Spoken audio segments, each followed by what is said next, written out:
अपना देश अपना कानून सीरीज की कड़ी संख्या 3 महत्वपूर्ण विषय किसानी और दीवानी कानून फार्मिंग एंड सिविल लॉ में मैं इंद्रजीत चावला आपका स्वागत करता हूं।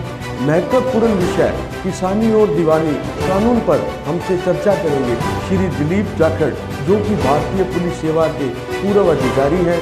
किसानी और दीवानी कानून के बारे श्री दिलीप जी की नई रचना स्वदेशी कानून पुस्तक में बहुत विस्तार से बताया जाएगा। इस अत्यंत महत्वपूर्ण विषय से संबंधित और भी जानकारी हमारी सीरीज की अगली कड़ियों में बताई जाएगी। तो चलिए चर्चा प्रारंभ करते हैं श्री दिलीप जी।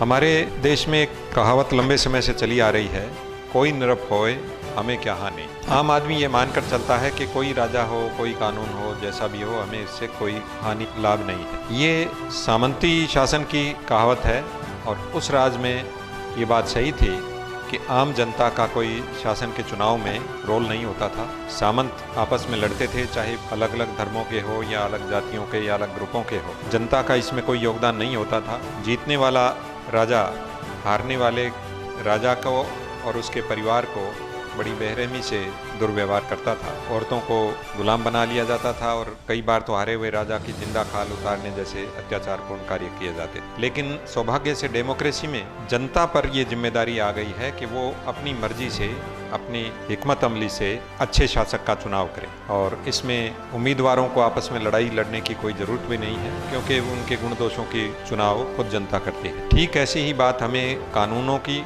कानून व्यवस्था की और शासन की अच्छाई और बुराई के चुनाव करने के बारे में भी लागू करनी चाहिए। सिविल कानून ऐसे कानून हैं जिसमें समाज के हर नागरिक यानी हम सब के बारे में जीवन भर की हर अंग की पालना की जाती है। हमारे यहाँ जो CPC लागू की गई है, सिविल प्रोसीजर कोड, वो अंग्रेज़ों ने 1860 में लागू की थी और उसके बाद संशोधन होते होते 1908 में फाइनल की गई थी, जो अंग्रेजी राज के दौरान ही की गई थी, जो आज तक हम लागू रखे हुए हैं। सिविल प्रक्रिया संहिता तो बनाई गई है, लेकिन इसकी बेसिक सिविल कोड भारत में बनाया ही नहीं गया। एक उदाहरण लें, फ्रेंच सिविल कोड दुनिया में सबसे अच्छा कानून माना जाता है। ये नेपोलियन के समय में बनाया गया था और फ्रेंच क्रांति के बाद जनता से विचार विमर्श करके बहुत सुधार करके इस कानून की स्थापना की गई थी और 5 बार इस कानून को इनकार किया गया, क्योंकि वो ऐसा मुश्किल और जटिल कानून था जो आम जनता को समझने के लायक नहीं था। आखिरकार ऐसा कानून वहाँ लागू किया गया जो साधारण भाषा में हो, न्यायपूर्ण हो और आम जनता को समझ आने लायक हो। ये कानून इतना लोकप्रिय हुआ कि दर्जनों देशों ने स्वेच्छा से इस कानून को लागू किया है। लेकिन अंग्रेज़ों ने भारत में सिविल कोड बनाया ही नहीं है। ये वैसी बात है जैसे बिना नींव के कोई इमारत खड़ी कर दी जाए या बिना जड़ों के किसी पेड़ को उगाने की कोशिश की जाए। जैसे CRPC यानी क्रिमिनल प्रोसीजर कोड की बुनियाद के रूप में पेनल कोड होना जरूरी है, उसी तरह सिविल प्रोसीजर कोड की बुनियाद के रूप में सिविल कोड होना जरूरी होता है। अब सवाल ये उठता है कि भारत में सिविल कोड क्यों नहीं लागू किया गया, जबकि फ्रेंच सिविल कोड सहित बहुत से देशों ने, खुद इंग्लैंड ने सिविल कोड लागू किया है। ईस्ट इंडिया कंपनी ने अनेक देशों और उपनिवेशों को अपने अधीन किया था।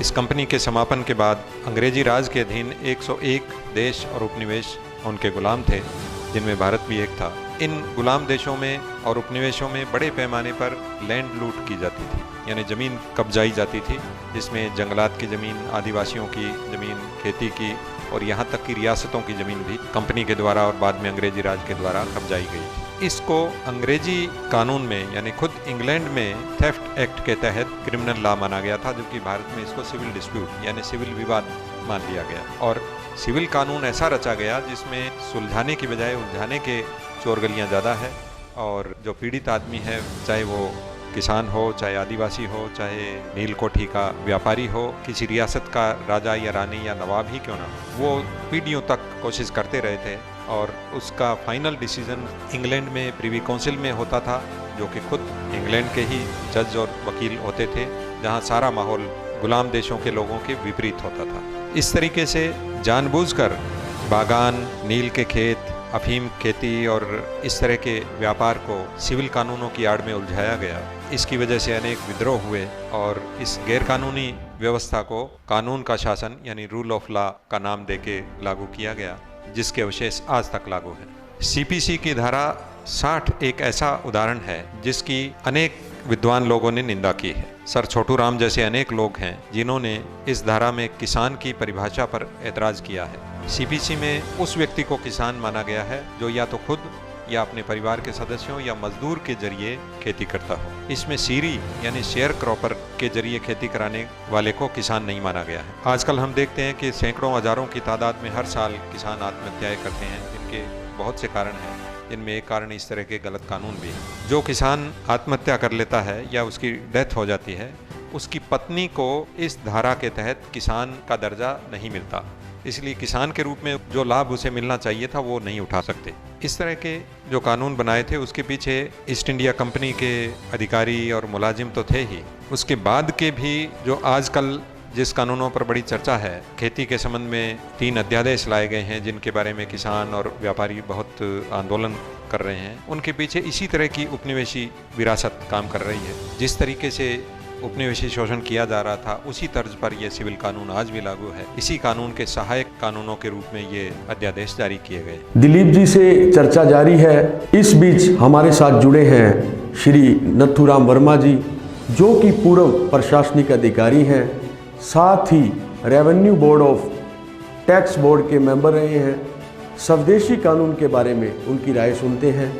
स्वदेशी कानून अर्थात law of the people, for the people end of the people जैसे विषय पर चर्चा के माध्यम से जागरूकता एवं सरकार का ध्यान आकर्षित करने के लिए श्री दिलीप जाखड़ पूर्व आईपीएस आरसीसी मीडिया का प्रयास सराहनीय है।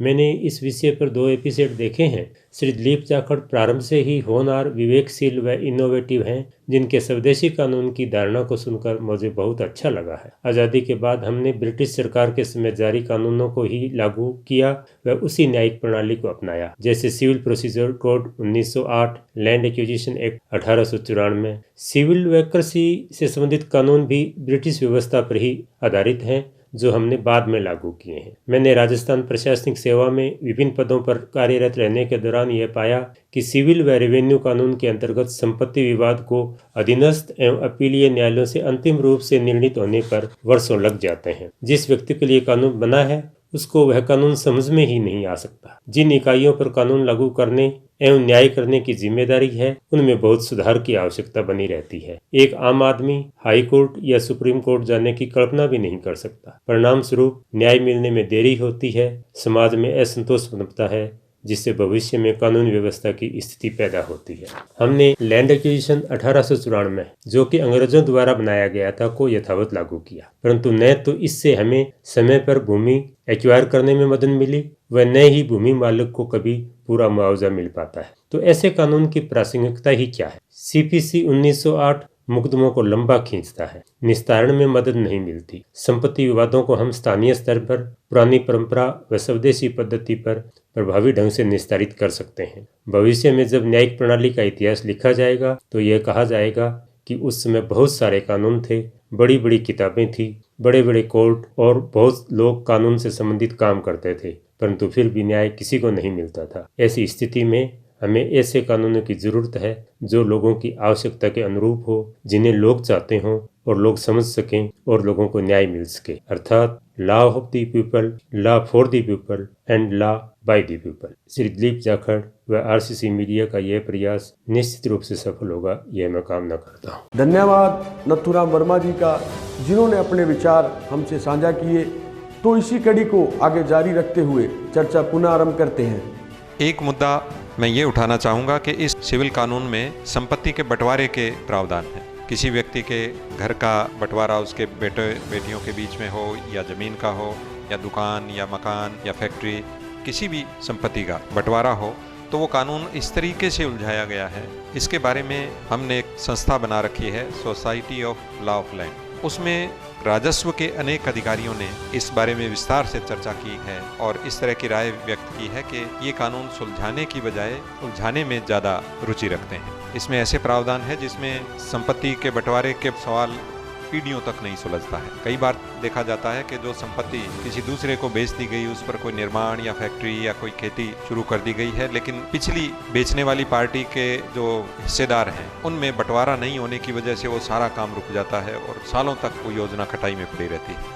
इस तरह के हर गांव में, हर शहर में अनेक उदाहरण नजर आते हैं और हिंदुस्तान भर में अगर इसकी गणना की जाए तो लाखों के संख्या में इस तरह के विवादित मामले हैं जो इस कानून की ऐसी नीतियों की वजह से उलझे हुए हैं जिनमें तुरंत न्याय मिलने की संभावना कम है। अन्य देशों में भी इस तरह की संस्थाएं और समस्याएं हैं, लेकिन जापान, टर्की, सिंगापुर वगैरह देशों ने बहुत दृढ़ संकल्प के साथ इन समस्याओं को सुलझाया है। जापान का उदाहरण हम पहले भी चर्चा कर चुके हैं। वहाँ के मेजी नाम के राजा ने मेजी रेस्टोरेशन के तहत दुनिया भर के बेहतरीन कानून और शासन व्यवस्थाओं का अध्ययन करके उनकी तुलना की और बहुत अच्छी कानून व्यवस्था उन्होंने जापान में लागू की है। टर्की में कमाल पाशा ने ऐसा किया है, इटली में गैरिबाल्डी ने किया था, चीन में माओ और रूस में लेनिन ने भी ऐसा किया था। अब बारी हम लोगों की है। हमें ऐसे कानून बनाने ही चाहिए जो आम जनता के भलाई के लिए हों, जिसके बारे में इब्राहिम लिंकन ने अमेरिका में कहा था। उसी तर्ज पर हमें ये संकल्प लेना चाहिए, law by the people, law for the people, law of the people, जिसका मतलब है कानून जो जनता के द्वारा रचे जाएं, जो जनता के लिए हों और जनता के कानून। जय हिंद।